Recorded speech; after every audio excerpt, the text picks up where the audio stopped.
my name is Clara Reyes. I'm 29 years old, and I still remember the sting of those words on Christmas morning last year. My parents, their faces beaming with a kind of desperate joy, handed my sister Maya a small, silver-wrapped box.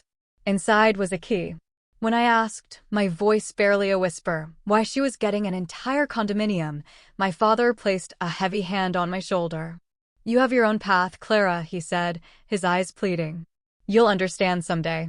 I fell silent, a spectator to their tearful celebration, until it was my turn, and my father opened his gift from me.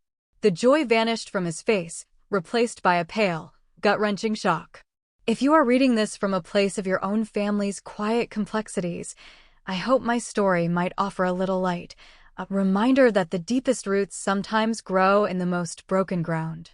Growing up in our green-gabled craftsman in a quiet suburb of Portland, Oregon, the dynamic between my older sister and me was a current that ran silently beneath the surface of our lives. We were two sisters, just 2 years apart, yet our parents seemed to view us as natives of entirely different worlds. Maya, the musician, the poet with her wild dark curls and a voice that could break your heart, was the flame to which our parents, Javier and Isabel Reyes, were perpetually drawn. She lived in a state of beautiful, chaotic becoming. Her life was a series of almost breakthroughs, a record deal that was just about to happen, a tour that nearly materialized, a patron who showed interest and then disappeared. Despite her constant financial precarity well into her 30s, our parents spoke of her with a fierce, protective pride. They defended her choices, romanticized her struggles, and celebrated her unwavering commitment to her art. Then there was me, Clara, the landscape architect. The practical one. I'd earned a scholarship to Oregon State, graduated with honors, and methodically built a career at a respected sustainable design firm in downtown Portland. By 29, I had a serene apartment overlooking the Willamette River, a carefully managed investment portfolio, and the kind of stability my parents had always claimed to value, yet never seemed to truly see when I achieved it. "Designs are safe," Mija, my father, Poppy, would say when I shared news of a new municipal park project or a promotion. He'd say it with a warm smile, but the words carried an undercurrent of dismissal, as if I had chosen a path devoid of courage. Maya, she's really living on the edge for her music. Living on the edge for Maya had translated into a decade of our parents covering her rent when a gig fell through, paying off credit card debt accumulated in the name of artistic essentials, and funding recording sessions for albums that were perpetually in progress. Meanwhile, I had been financially independent since the day I signed my first job offer. I never asked for a thing, not because I was proud in a defiant way, but because it never occurred to me that I could. I was the capable one. Our family gatherings at their home, with its sprawling, beautiful garden that I had helped my mother, Mommy, design and tend since I was a child, had settled into a predictable rhythm.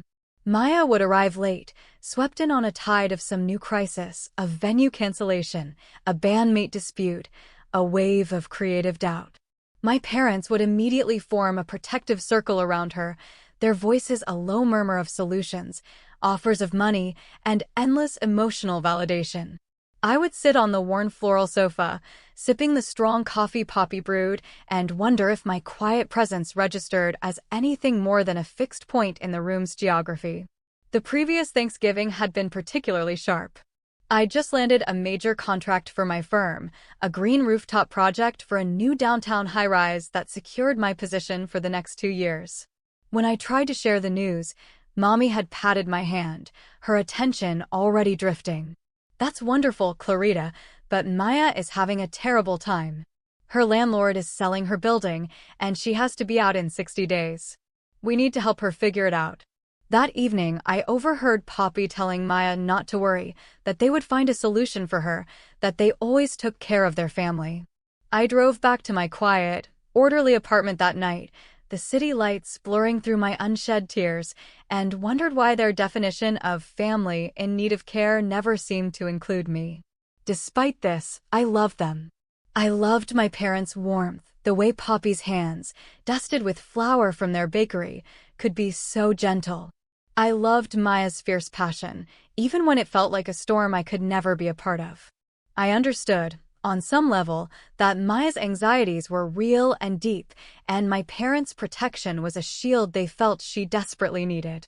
I had taught myself to find my own validation, to measure my worth by the sturdiness of the things I built, both in my career and in my life. Still, a small, stubborn part of me, the little girl who used to bring Poppy perfectly drawn blueprints of imaginary gardens, longed for them to see me. To truly see the strength and creativity in my stability, not just its safety. That was why, after weeks of deliberation, I'd decided to go home for Christmas last year. I'd considered inventing a work deadline, taking a solo trip to the coast, but the pull of tradition was strong. Mommy's tamales, the scent of pine and cinnamon, the comfortable weight of shared history, it was a siren song I couldn't resist. Besides, I had the perfect gift for my father. It was something that had cost me dearly, a significant sacrifice that cut deeply into the savings I'd been carefully cultivating for a down payment on my own condo. It was a gift that, I hoped, would finally bridge the gap between us. It would show him that my practical mind wasn't cold or detached, but a different expression of the same fierce family love he championed. In late October, during a weekend visit, I'd gone into Poppy's small, cluttered office in the basement to find a specific varietal of rose catalog for Mommy's garden. Tucked away in a drawer, beneath stacks of receipts from their bakery, La Casita Panaderia, I'd found a stack of official-looking envelopes. They were foreclosure notices from the bank.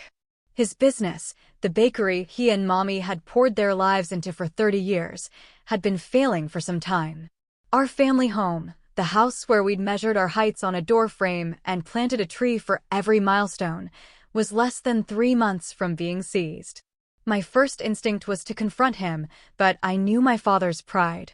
He would be ashamed, and he would refuse my help. So I chose a different path, my own quiet, methodical way. I contacted the bank. Over the next 6 weeks, through a series of tense phone calls and meetings with my financial advisor, I arranged to pay off the remaining balance on their mortgage. It required liquidating a large portion of my portfolio and taking a loan against my retirement fund, a move that made the analytical part of my brain scream in protest. But I did it. The house was safe. The deed, free and clear, was now held in a trust that ensured it would remain in our family. I had the documents printed on heavy, cream-colored paper and placed them in a simple, elegant cedar box, wrapped in deep green paper with a silver bow. I imagined Poppy's face, the slow dawning of understanding as he realized what I had done.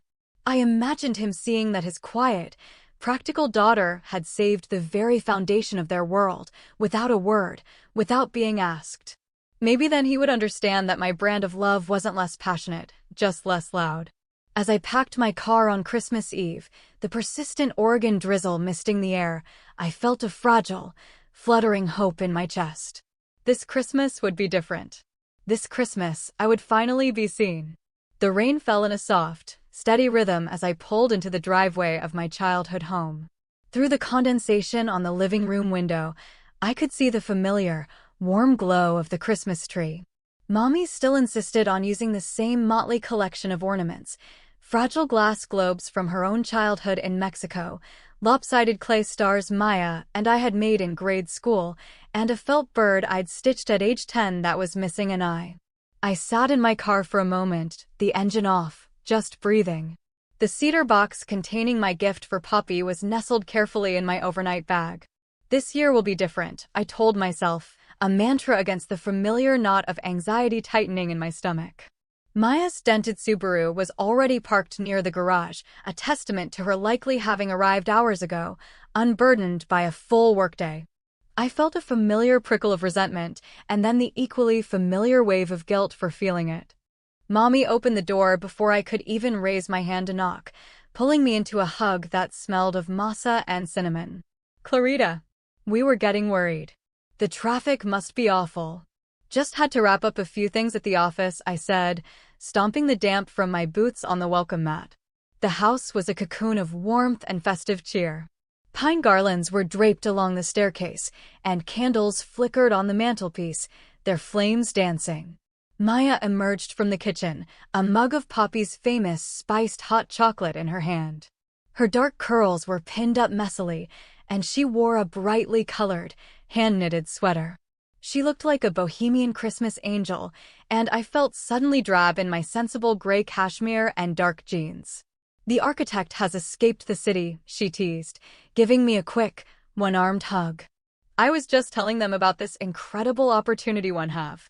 A music festival in the spring, a really good slot." "That's wonderful, Maya," I said, and I meant it. But a familiar resignation settled over me, knowing that my own news, a potential partnership track at my firm, would once again feel too mundane to mention. Dinner was pleasant but strained. Poppy seemed distracted, pushing food around his plate and offering only brief replies. Mommy filled the silences, her questions directed almost exclusively at Maya, about her music, about the festival, about the new song she was writing. When they did ask about my work, their eyes would glaze over at the mention of drainage plans or zoning regulations. They were asking out of politeness, not interest. Several times, I saw my parents exchange loaded glances.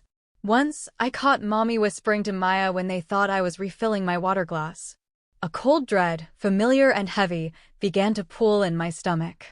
I was an observer again, on the outside of a secret that pulsed at the center of my own family. Later, as we gathered in the living room, the whispers grew more obvious. "Should we tell her tonight?"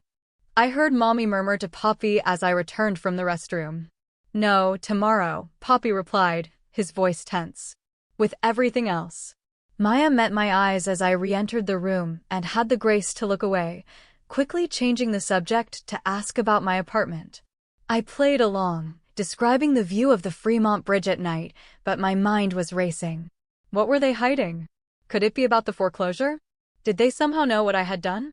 That night, lying in my old bed under the slanted ceiling of my childhood room, I stared at the faint outlines of glow-in-the-dark stars I'd stuck up there 2 decades ago. The house groaned and settled around me, its familiar sounds now seeming like furtive whispers. I thought of Christmases past, the year Maya got a beautiful acoustic guitar while I got a practical set of luggage for college trips. The time Poppy spent an entire afternoon helping Maya set up new recording software while my new drafting tablet for school sat untouched in its box. It wasn't jealousy, not exactly.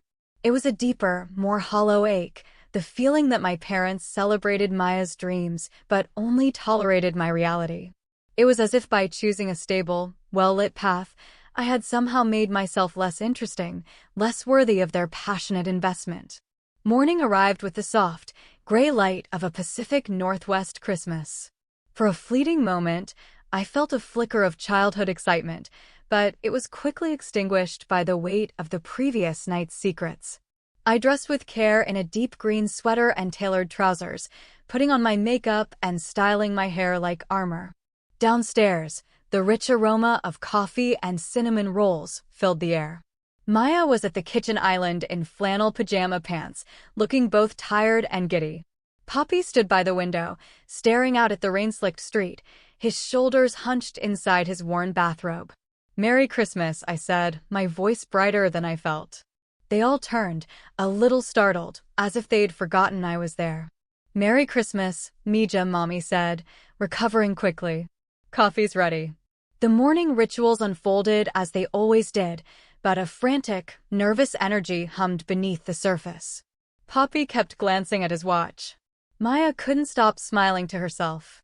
Mommy's hands trembled slightly as she arranged presents under the tree. "Is everything okay?" I finally asked, my patience wearing thin. "Of course, honey," Mommy said, her smile too wide. "Just a very special Christmas." Maya let out a little squeak of excitement, which she quickly smothered when Poppy shot her a sharp look. The pile of gifts was modest this year, a reflection of the financial strain I knew they were under, though they'd never admitted it to me. My eyes sought out the cedar box containing the deed. Would it fix this? Would it prove that my quiet, practical love was just as powerful, just as profound, as the loud, dramatic kind they seemed to prefer? As we settled into our usual spots, Poppy in his leather recliner, Mommy and Maya on the sofa, Me in the armchair by the window, I noticed a small, exquisitely wrapped package that hadn't been there the night before. It was wrapped in shimmering silver paper with an elaborate white bow, propped in the most prominent position against the tree trunk. It had Maya's name on it, written in Poppy's familiar, elegant script. A chill traced its way down my spine. Whatever was about to happen, I was not a part of it. Well, Poppy said, clearing his throat. I think we should start with that one. He pointed to the silver package. Oh, let me get my phone, Mommy said, her voice trembling with excitement. I want to record this. Maya looked at me, a strange flicker of guilt in her eyes before it was washed away by pure, unadulterated joy. You're going to be so surprised, Clara. I forced a smile, my fingers gripping my coffee mug so tightly my knuckles were white. I can't wait. The living room suddenly felt airless as all their attention converged on that one small, silver box. Outside, the steady drizzle continued, a somber soundtrack to the brightly lit drama unfolding within. Open it carefully, Mija, Mommy urged, her phone held high. This is important. Maya, never one for patience, tore at the paper with an almost frantic energy. Inside was a small, velvet-covered box. My first thought was that they were giving her Mommy's locket, the one Poppy had given her on their first anniversary. It was their most precious heirloom. A sharp pang of hurt shot through me, but I suppressed it. It was just a thing. But when Maya lifted the lid, it wasn't jewelry nestled in the black velvet. It was a single, shiny key, attached to a simple leather fob. Maya's eyes went wide. She looked from the key to our parents, her expression a mixture of confusion and dawning wonder. Poppy, is this what I think it is? Her voice was a breathy whisper. Poppy leaned forward, a brilliant, relieved smile finally breaking across his face. The condo at the Emery, he said, his voice thick with emotion. The one bedroom on the top floor you said you loved. It's yours, Maya. It's all yours.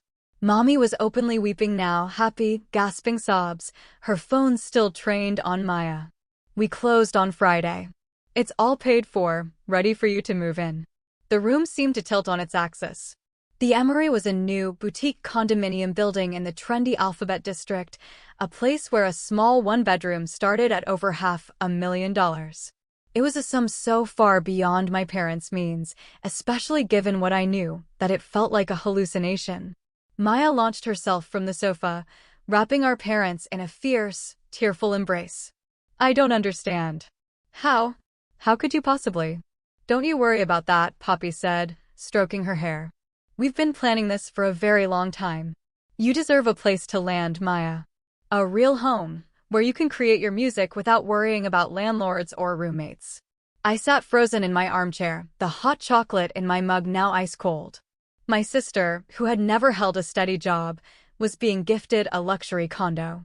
Our family home, the bedrock of our lives, was on the brink of foreclosure, a fact they were either ignorant of or had somehow miraculously solved in a way that made no logical sense. Wow, I managed to say, my voice sounding thin and foreign. That's quite a gift. 3 pairs of eyes swiveled to me, as if they'd forgotten I was there.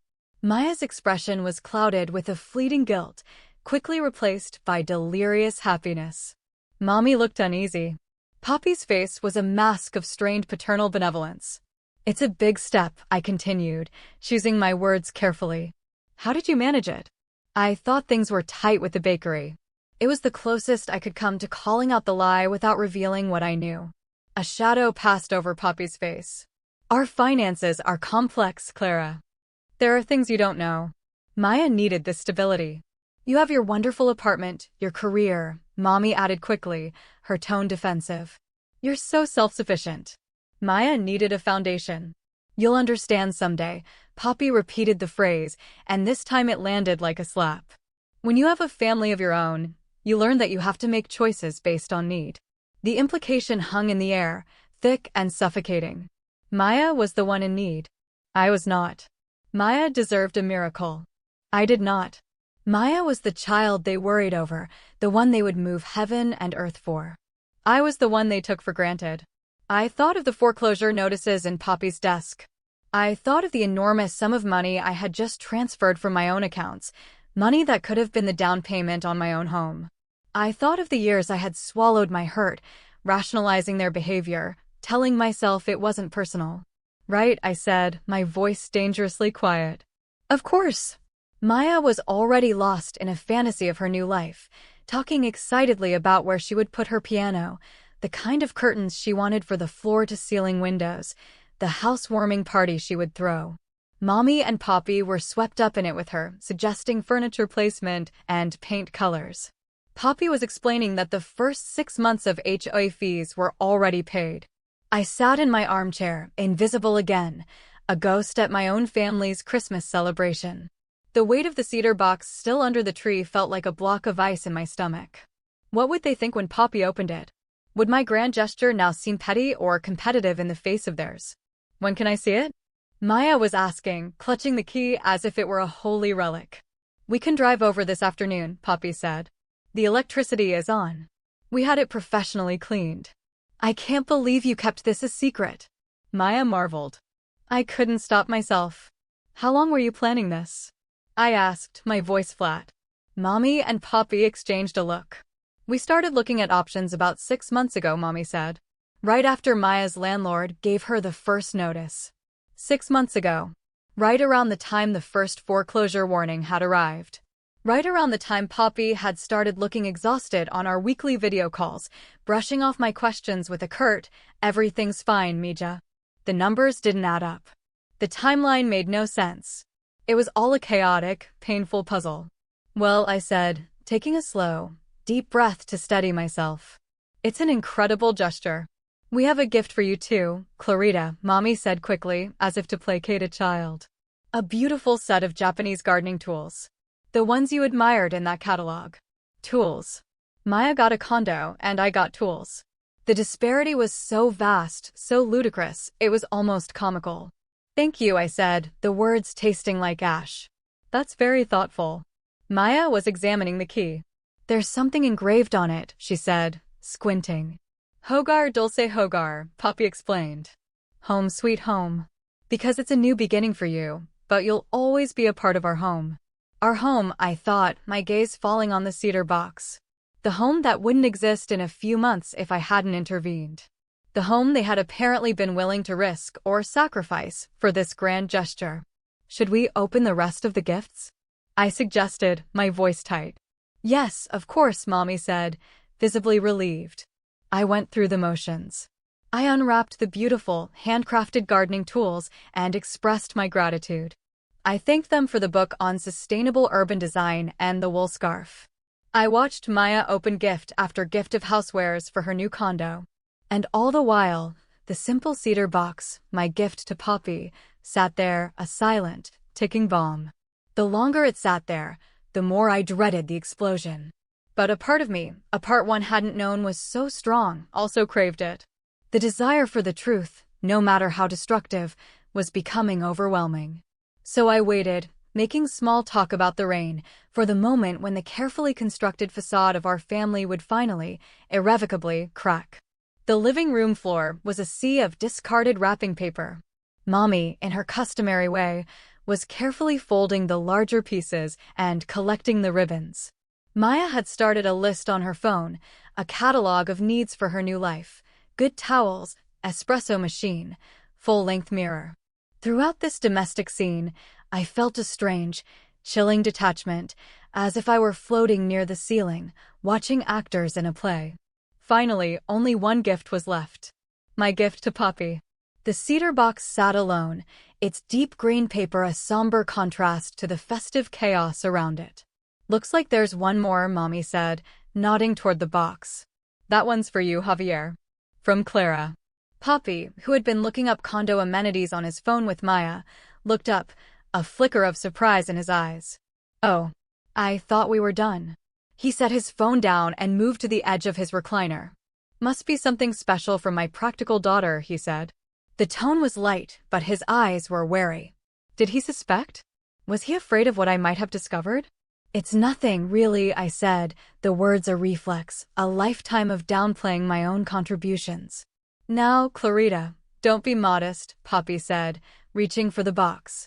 He took his time, carefully untying the silver ribbon, slitting the tape with his thumbnail to preserve the paper, a habit born from a leaner childhood that usually endeared him to me. Today, it was torture. Each second stretched into an eternity. I could feel my own heartbeat, a slow, heavy drum against my ribs. He lifted the lid. His expression changed instantly. The polite, paternal smile dissolved, replaced by stark confusion. He pushed aside the single sheet of tissue paper. There, lying flat in the box, were the official documents, the deed of reconveyance on top, followed by the mortgage satisfaction letter from the bank, and finally, the new, clear title to the property at 1428 Cedar Crest Drive. Poppy's hands went utterly still. He stared at the papers, his face draining of all color. "Javier? What is it?" Mommy asked, leaning forward. "Clara, what did you give him?" Maya looked up from her phone, her brow furrowed in curiosity. I took a breath, the air burning in my lungs. "It's the mortgage for this house," I said, my voice clear and steady in the suddenly silent room. "It's paid in full." The silence that followed was absolute. Even the soft Christmas music playing in the background seemed to have died. Poppy's hand trembled as he lifted the top document, his eyes scanning the legal text with disbelief. "How?" His voice was a choked whisper. "I found the foreclosure notices in your desk in October," I explained, my gaze locked on his. "When I was looking for a rose catalog for Mommy, I saw that the bank was going to seize the house in less than 90 days. Mommy gasped, her hand flying to her mouth. "Foreclosure? Javier, what is she talking about?" Poppy looked as if he'd been struck. He looked older, smaller, the lines around his eyes etched with a profound weariness. "Isabel, I was going to tell you. I was handling it. By buying Maya a condo when you couldn't afford to keep this house?" The words flew out of me, sharper and colder than I'd intended. Maya's face went from confused to horrified. "Poppy, is that true? You were losing this house." Poppy placed the documents carefully on the coffee table, his movements slow and deliberate, as if the papers themselves were immensely heavy. "The bakery, it's been failing for years," he finally admitted, not looking at any of us. "The pandemic, the economy, rising costs. I used our retirement savings to keep it afloat, but it wasn't enough. I fell behind. And you didn't tell me?" Mommy's voice was hollow, filled with a dawning sense of betrayal. "I didn't want to worry you," Poppy said. "I thought I could fix it." "By buying me a condo?" Maya asked, her voice shaking. "How does that make any sense?" Poppy finally looked up, his gaze shifting between his wife and his two daughters. "The condo, it was much less than what we owed on this house. It was a foreclosure, a bank-owned property. I got it for a fraction of the market value. The plan was to sell this house before the bank took it. Pay off what we owed the bank for the bakery loans, and use the condo as a new start. For all of us. Maya would let us live with her." The air left my lungs in a rush. The final piece of the insane puzzle clicked into place. "So the condo was never for Maya," I said, the realization sickening. "It was for you. It was your lifeboat." Maya sank back against the sofa cushions, the key falling from her numb fingers onto the floor. "You weren't giving me a home," she whispered. "You were making me your landlord." "It wasn't like that," Mommy insisted, though her voice was weak. "We were helping you while also saving ourselves. We would have told you everything once we were settled. But now it doesn't matter," Poppy said, his eyes returning to the documents on the table. "Because somehow, Clara has paid off the entire mortgage." He looked at me, his expression a chaotic storm of shame, relief, and utter astonishment. "How, Clara?" The remaining balance was over $200,000. "I liquidated some investments," I said simply. "I used my savings. I took a small loan against my 401k. "You used your future," Poppy stated, the words a flat acknowledgement of the magnitude of my sacrifice. "Yes. Why didn't you just talk to us?" he asked, a defensive edge creeping into his voice. "Why go behind our backs like this?" I met his gaze, and for the first time, I didn't look away. "Would you have let me help you, Poppy? If I had come to you and offered? Or would you have told me it was your problem to handle, that you didn't want my money, that your pride wouldn't allow it?" He had no answer. We both knew he wouldn't have accepted it. Maya was staring at the key on the floor, the shiny symbol of her supposed triumph now looking like a cheap trinket. "So what happens now?" she asked the silent room. "Is the condo still mine? Was any of this real?" No one spoke. The perfect Christmas morning was in ruins, shattered into a million pieces. Years of unspoken resentments, hidden fears, and desperate deceptions lay exposed on the living room floor, glittering like broken glass in the light of the Christmas tree. "I think," I said, my voice finding its strength, "that we need to have a real conversation. All of us. About money, about secrets, and about how this family is supposed to work." Poppy, his hand still resting on the deed I had given him, slowly nodded. "Yes," he said, his voice raw with an emotion I couldn't name. "I think we do." The silence that descended was a new kind. It wasn't the tense, secretive quiet of before, but a heavy, waiting silence. Outside, the rain had stopped, and a pale winter sun was trying to break through the clouds, casting a weak, watery light into the room where our family had just been dismantled. Mommy was the first to move. She rose from the sofa with a weary stiffness that made her seem older than her 60 years. "I'm making tea," she announced, her voice devoid of its usual warmth. "Strong tea." "I'll help," Maya volunteered, scrambling to her feet. It was a clear retreat, a desperate need for a moment away from the emotional wreckage in the living room. Poppy and I were left alone, the cedar box and its life-altering contents sitting between us on the coffee table. "How long?" I asked, my voice softer now. "How long has the bakery been in trouble?" Poppy scrubbed his hands over his face, a gesture of profound exhaustion. "Seriously in trouble? 2, maybe 3 years. But the signs were there long before that. I didn't want to see them." "Pride is a powerful poison, Clarita. And you never thought to tell me?" "Poppy, I'm a landscape architect, but my work is all about budgets, project management, long-term planning. I could have helped you look at the numbers." "You are my daughter," he replied, a trace of his old stubbornness in his tone. "Not my business consultant. It wasn't your burden to carry." "But it was Maya's?" I countered, unable to keep the hurt from my voice. "You were going to make her bear the weight of all of you." He flinched. "It was a desperate plan made by a desperate man. We convinced ourselves it was a kindness to her, a gift. It's easy to believe your own lies when the truth is too terrifying to face."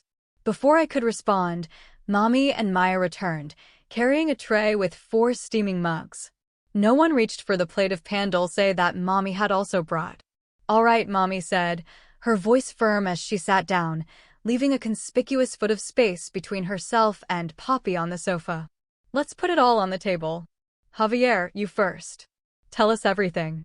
Poppy looked at the 3 of us, his audience of wife and daughters, and seemed to realize there was no more road for evasion. "The business is bankrupt," he said, the words stark and unadorned. "I have been paying our suppliers and our one remaining employee out of my own pocket, using credit cards. We have less than $2,000 in our checking account. Our retirement is gone. And until this morning, we were 90 days from the bank putting a lock on that front door." "And the condo?" Maya asked, her voice hollow. "How did you even get the loan for that?" Poppy looked at Mommy. "I took a loan against my life insurance policy for the down payment.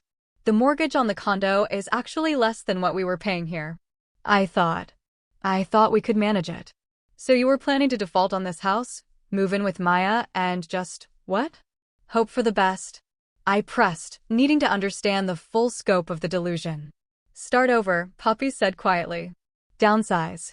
Run the bakery from a smaller rental kitchen, maybe just selling at farmers markets. I don't know. I was just trying to stop the bleeding." "While living with me," Maya clarified, her voice flat. "And you were going to tell me this? When? After I'd moved in all my things? After I'd started to believe it was my home, my fresh start?" "We were going to tell you today," Poppy insisted weakly.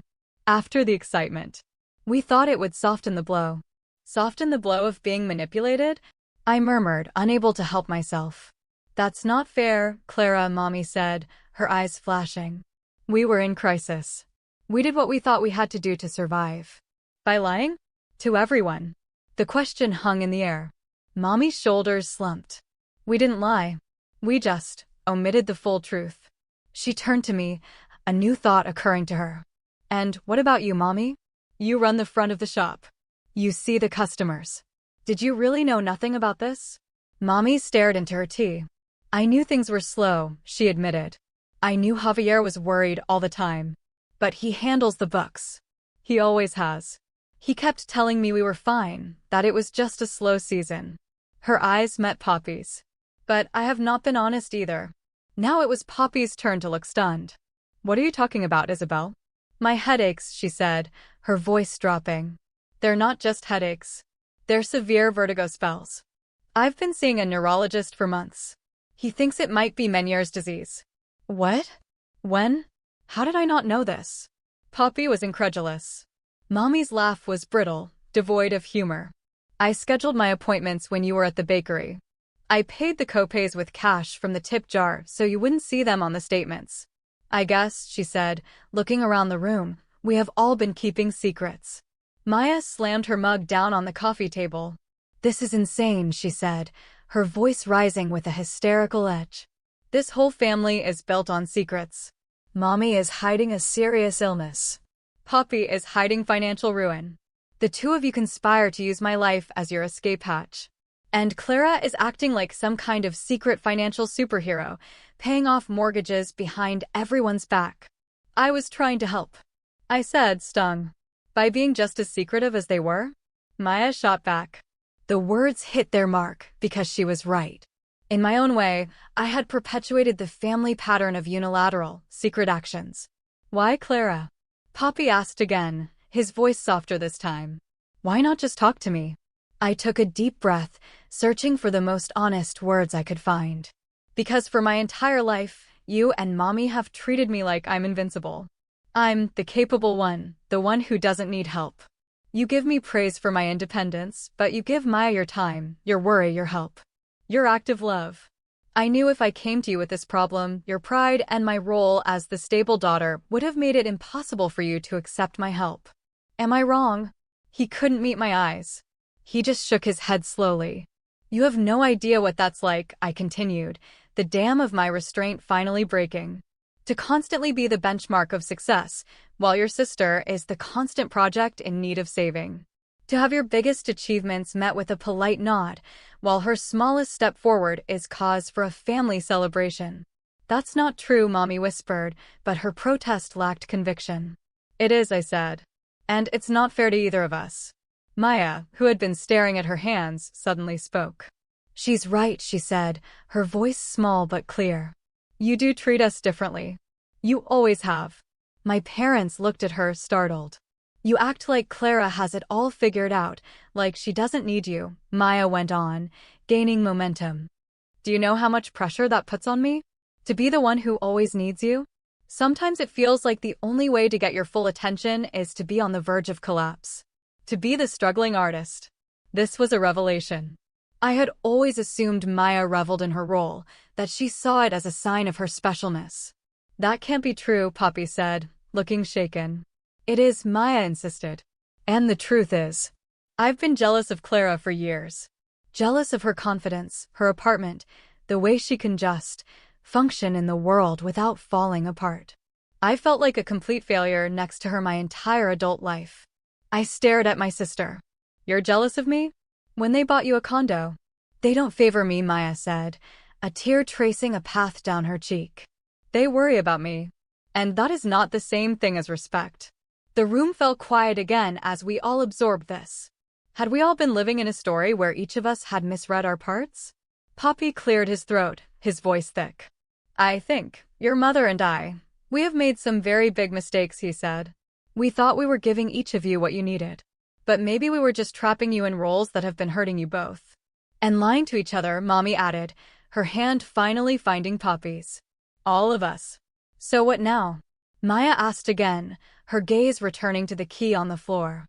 What do we do with all this? Truth. Poppy looked at the mortgage papers, then at me. Clara saved our home, he said, his voice filled with a new, raw gratitude. At a great cost to herself. The least we can do now is honor that by figuring this out together. Honestly. It was a start. But as I looked at the three of them, my proud father, my secretly ill mother, my secretly jealous sister, I knew that saving the house was the easy part. Rebuilding the family that lived inside it would be a much more complex and delicate piece of architecture. The hours that followed were a strange blend of emotional excavation and practical planning. We moved from the wreckage of the living room to the kitchen, where Mommy, on autopilot, began pulling leftovers from the fridge. There was a fragile comfort in the familiar act of setting the table, a silent agreement that despite everything, we still had to eat. We were still a family. "I want to be honest about my art, too," Maya said suddenly, as we sat around the kitchen table. "That music festival? The one I was so excited about? It's a long shot. I haven't even been selected yet. And I haven't sold a song or gotten a significant paying gig in over a year. I've been working part-time. A data entry job. From home." Mommy and Poppy stared at her. "But you talk about your sessions, your writing," Mommy stammered. Maya's smile was heartbreaking. "Because that's who you want me to be. The artist." I was too ashamed to admit that I was failing at the one thing I was supposed to be good at. She looked at me. "While you were building parks, I was typing numbers into a spreadsheet. And I was building parks because I was too afraid to pursue anything that didn't have a clear, predictable outcome," I admitted, the truth surprising me as it came out. "I chose a safe path because I was terrified of needing the kind of help you got, Maya. I was afraid of being seen as a failure." "So we were both afraid," she murmured. "Just of different things." The conversation turned to the practical. The condo. The bakery. Mommy's health. "We have to sell the condo," Poppy said, the decision sounding like a surrender and a relief all at once. "Immediately. I can help you with the bakery finances," I offered, my tone gentle. "We can look at the books together, Poppy. No judgment. Just numbers. We can see if there's a viable path forward, or if the most graceful thing to do is to close it down." For the first time all day, Poppy looked at me with something approaching partnership. "I would like that, Clara," he said. "I would like that very much. And I will make the appointment with the specialist in the city," Mommy declared. "We will use the money from the condo sale. My health is not a secret to be hidden in the tip jar anymore." As the short winter day faded into a long evening, something new began to take shape in the warm light of the kitchen. The old roles, the worried parents, the struggling artist, the capable daughter, were dissolving, and in their place, for complex, flawed, and vulnerable people were beginning to emerge. We talked for hours, unpacking years of assumptions. There were tears, but there was also laughter, wry and pained, at the absurdity of our shared delusions. Later, as I prepared to drive back to my apartment, Maya stopped me at the door. "Hey," she said, her hands shoved into the pockets of her jeans. "What you did, paying off the house, that was epic." "It was impulsive," I said, shrugging. "No," she said, shaking her head. "It was love. A really loud, dramatic kind of love, actually. For a practical person." She gave me a quick, real hug. "Thank you." As I drove away, I thought about the phrase that had wounded me so deeply that morning, "You'll understand someday." I realized they were right, but not in the way they'd intended. I was beginning to understand that love in a family isn't a single, uniform thing. It's a messy, complicated ecosystem of different languages, different needs, different fears.